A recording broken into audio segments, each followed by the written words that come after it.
നമസ്കാരം. Asia live ടിവിയുടെ എപ്പിസോഡിലേക്ക് എല്ലാ മനഃ പ്രേക്ഷകർക്കും ഹൃദയം നിറഞ്ഞ സ്വാഗതം. ഇതാണ് വിഷയം. ക്ഷേത്രങ്ങളിൽ പോകുന്നതിൻ്റെയും വഴിപാട് നടത്തുന്നതിൻ്റെയൊക്കെ ഫലങ്ങളെയൊക്കെ സംബന്ധിച്ച് ഒരുപാട് എപ്പിസോഡുകൾ ഞാൻ ചെയ്തിട്ടുണ്ട്. ഇന്നത്തെ വിഷയം വെച്ചാൽ ക്ഷേത്ര ദർശനം കഴിഞ്ഞ് ചെയ്യാൻ പാടില്ലാത്ത കുറച്ച് കാര്യങ്ങളെക്കുറിച്ച്. എന്തെല്ലാണെന്നല്ലേ, നമ്മൾ ക്ഷേത്രത്തിൽ പോകുമ്പോൾ എപ്പോഴും വ്രതമൊക്കെ എടുത്ത് ശുദ്ധമായിട്ടൊക്കെ ആയിരിക്കും പോകുന്നത്. ക്ഷേത്രത്തിൽ നമ്മൾ അമ്പലത്തിൽ കയറുമ്പം കാല് കഴുകിയിട്ടായിരിക്കും നമ്മൾ കയറുന്നത്. അമ്പലത്തിൽ നിന്ന് ഇറങ്ങിയിട്ട് കാല് കഴുകാൻ പാടില്ല എന്നാണ് പറയപ്പെടുന്നത്. അമ്പലത്തിൽ നിന്ന് ഇറങ്ങിയിട്ട് കാല് കഴിയാൽ നമ്മൾ അവിടുന്ന് കൊണ്ടുപോകുന്ന പോസിറ്റീവ് എനർജി അവിടെ തന്നെ കളഞ്ഞിട്ട് പോകുന്നതിന് തുല്യമായിട്ടാണ് പറയപ്പെടുന്നത്. അതുപോലെ ക്ഷേത്രത്തിൽ നിന്ന് കിട്ടുന്ന പുഷ്പങ്ങൾ, മാല തുടങ്ങിയവയൊക്കെ മുല്ലപ്പൂമാലയൊക്കെ ഇട്ട് കഴിഞ്ഞാൽ നമ്മൾ എല്ലാവരും സ്ത്രീകളൊക്കെ തലയിൽ വെക്കാറുണ്ട്. പുരുഷന്മാരായാലും സ്ത്രീകളായാലും ഒക്കെ തുളസിക്കതിർ ഇട്ടിയ തലയിൽ വെക്കാറുണ്ട്.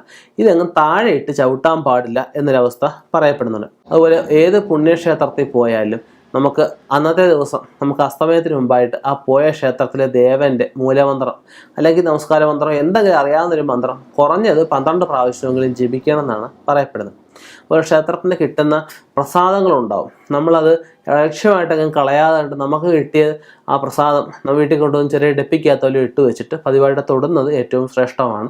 ബാക്കി വാഴയിലയും പൂക്കളും ഒക്കെ പൂജാമുറി വെച്ച് ഉണങ്ങിയ ശേഷം എവിടെയെങ്കിലും ശുദ്ധമായ സ്ഥലത്ത് കുഴിച്ചിടുകയാണ് വേണ്ടത്. അതുപോലെ തന്നെ നമ്മൾ പോയിട്ട് വരുമ്പോൾ വേറെ എവിടെയെങ്കിലും ഗൃഹത്തിൽ കഴിവതും അമ്പലത്തിൽ പോയിട്ട് വേറെ ഏതെങ്കിലും ഗൃഹത്തിൽ കയറുമ്പോൾ ആ ഒരു പുണ്യം അവിടെ പോകുന്നതാണ് പറയപ്പെടുന്നത്.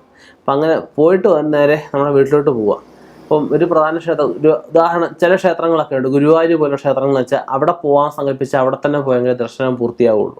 അതുപോലെ അമ്പലത്തിൽ പോയാൽ ഭഗവാന് വെറുങ്കയോടെ പോകാൻ പാടില്ല. എന്തെങ്കിലും ദ്രവ്യങ്ങൾ കൊടുത്ത് ഒരുപാട് സമർപ്പിച്ച ശേഷം തിരിച്ചു പോരാവും.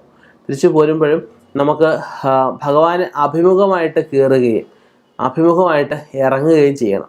അല്ലെങ്കിൽ നമുക്ക് ഇപ്പോൾ കിഴക്കോട്ട് ദർശനമായിട്ടുള്ള അമ്പലമാണ്, തെക്ക് വാതിലിൽ കൂടെ, വടക്ക് വാതിലിൽ കൂടെ, പടിഞ്ഞാറ് വാതിലിൽ കൂടെ നമുക്ക് ഇറങ്ങാം. ഒരിക്കലും ഭഗവാന് അധോമുഖമായിട്ട് ഇറങ്ങാൻ പാടില്ലെന്നാണ് പറയപ്പെടുന്നത്. അമ്പലത്തിൽ പോകുമ്പോൾ വിളക്ക് കത്തിച്ചിട്ട് വേണം പോകാനായിട്ട്, നിറച്ച് എണ്ണ ഒഴിച്ച് വേണം പോകാൻ. അമ്പലത്തിൽ തിരിച്ചു വരുമ്പോഴും ആ വിളക്കുകളുണ്ടെന്ന് ഉറപ്പ് വരുത്തുക. അതുപോലെ അമ്പലത്തിൽ പോയി കഴിഞ്ഞാൽ ആ ദിവസം പ്രാർത്ഥന വേണ്ടെന്നൊക്കെ ചിലർക്ക് ചിന്താഗതിയുണ്ട്. അതൊന്നും പാടില്ല.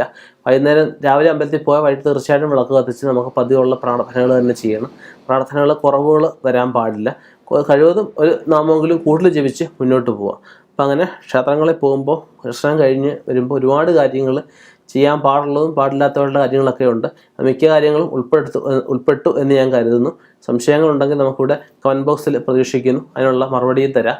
ഇനിയും ഇതുപോലെയുള്ള വ്യത്യസ്തമായ വിഷയങ്ങളുമായിട്ട് കണ്ടുമുട്ടാം. നിർത്തുന്നു. നന്ദി, നമസ്കാരം.